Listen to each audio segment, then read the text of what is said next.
नमस्कार दोस्तों, welcome to Shri Shankhnath real estate private limited में आप सभी का हार्दिक स्वागत है। आज का वीडियो दोस्तों आप सबको एक खुशखबरी देने के लिए बनाया गया है। आप सभी को पता है कि हमारा जो रिद्धि सिद्धि कोट गणेशपुरा जो स्कीम है वो भी गुजरात गवर्नमेंट ने टीपी रोड डिक्लेयर किया हुआ उसके पास में।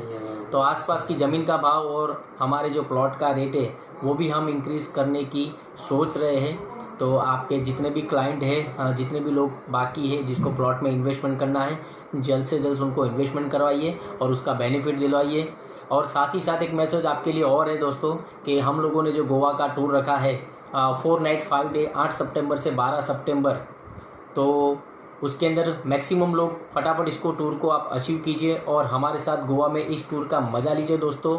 लग जाइए अपने काम पे, अपना जो टाइम है उसको कहीं पर डिस्टर्ब किए बिना आप अपने काम को पूरा कीजिए और अपने बिजनेस के अंदर आप जो चीज़ हासिल करना चाहते हैं, जो टारगेट अचीव करना चाहते हैं वो आप कर दीजिए दोस्तों। Thank you so much.